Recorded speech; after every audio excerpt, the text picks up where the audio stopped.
से नहीं हूँ, एजुकेशन के फील्ड से नहीं हूँ। मैं एक कलाकार हूँ, एक आर्टिस्ट हूँ, एक क्रिएटिव इंसान हूँ।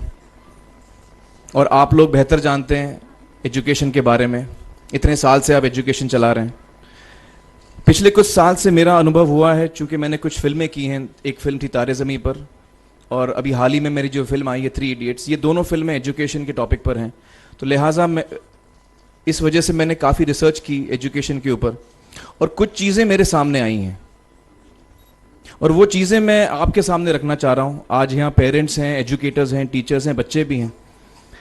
हो सकता है पता नहीं मैं कितना सही बोल रहा हूँ, गलत बोल रहा हूँ, लेकिन मेरे कुछ विचार हैं जो मैं आपके सामने रखना चाहूँगा एजुकेशन से जो जिनका संबंध है। और वो ये कि सबसे पहले तो हर बच्चा ख़ास होता है। ये मैंने डिस्कवर किया अपने रिसर्च में। हर बच्चा ख़ास होता है।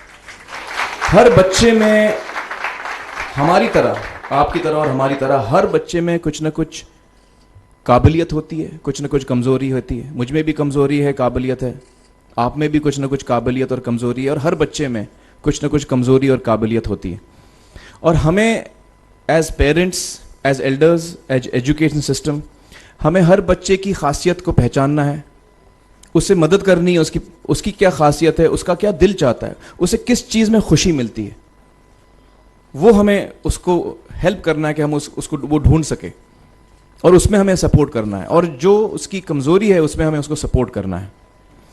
मुझे अक्सर एजुकेशन इंस्टीट्यूट्स मुझे बोलते हैं कि हम हमारे स्कूल में सारे बच्चे पास होते हैं, हमारे स्कूल में सारे बच्चे फर्स्ट आते हैं, या हम जो बोर्ड एग्ज़ाम है उसमें हमारे सारे बच्चे पास होते हैं। मुझे एक सवाल पूछना है कि हमारे कितने बच्चे खुश हैं? सबसे बड़ा सवाल मेरा ये है, how many of our children are happy? और वो जो हैप्पीनेस कोशेंट है ना, वो मेरे लिए सबसे अहम है। क्योंकि देखिए, पढ़ाई लिखाई तो हम सीख ही लेते हैं।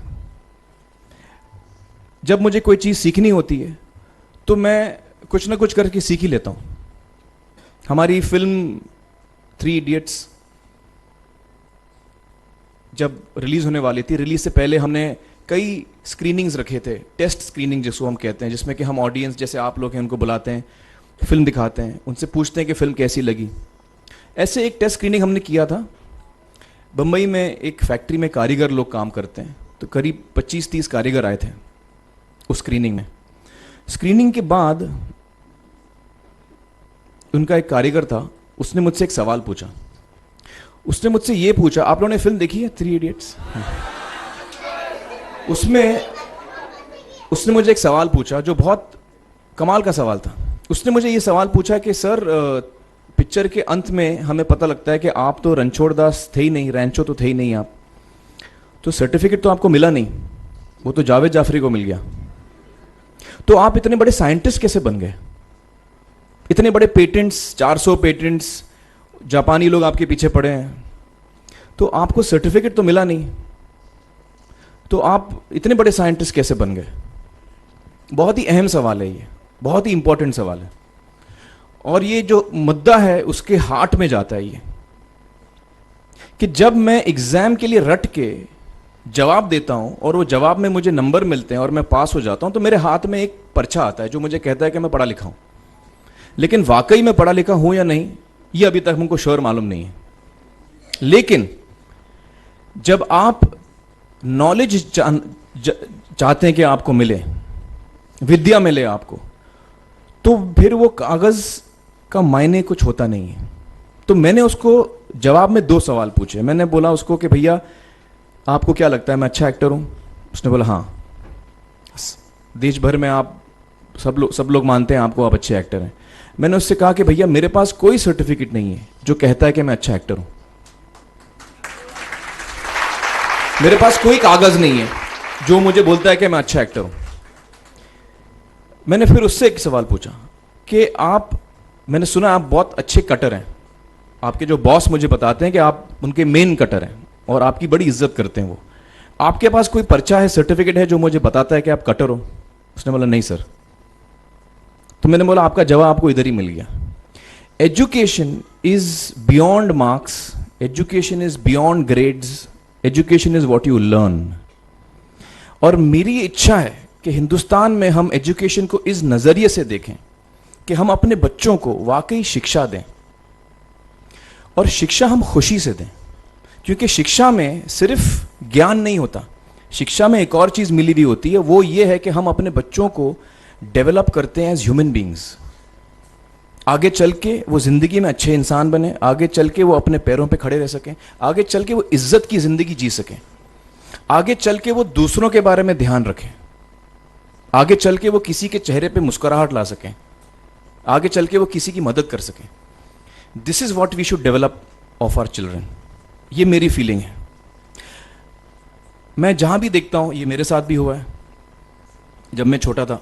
जब से हमारे बच्चे छोटे होते हैं, जब से बच्चे पैदा होते हैं, बच्चा घर आता है, हम बच्चे को पूछते हैं भाई मार्क्स कितने मिले, फर्स्ट आया कि सेकंड आया? वो बोलता है सेकंड। सेकंड आया तो अरे फर्स्ट नहीं आया, डांट पड़ती है उसको।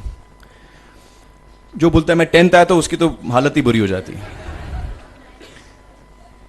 बच्चे को लगता है यार ये फर्स्ट आना बड़ा जरूरी है।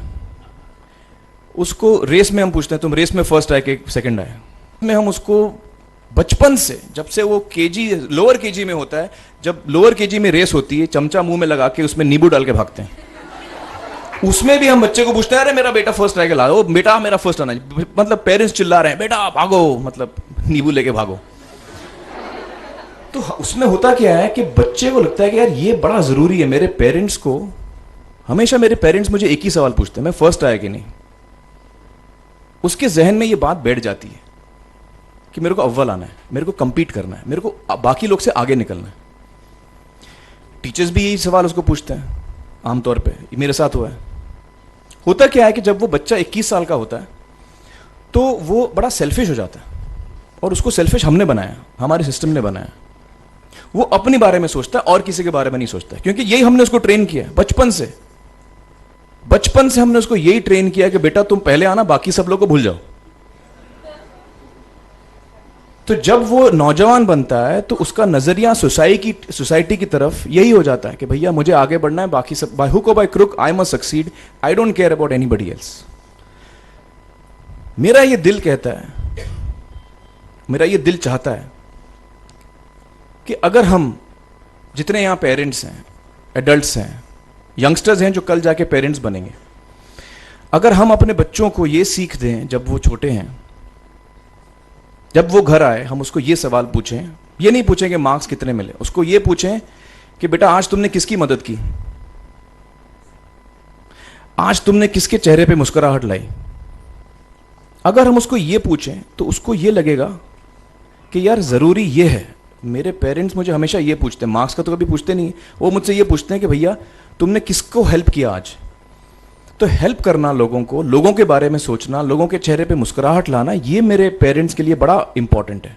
साइकोलॉजिकली वो इस चीज़ के साथ बड़ा होगा, स्कूल वही जाएगा, पढ़ाई लिखाई वही करेगा, वो उसका नज़रिया थोड़ा बदल जाएगा। जब वो नौजवान, जब वो बच्चा नौजवान बनेगा, 21 साल का होगा, और सारे बच्चे उस उम्र के जब 21 साल के होंगे, हमारी सोसाइटी चेंज हो जाएगी।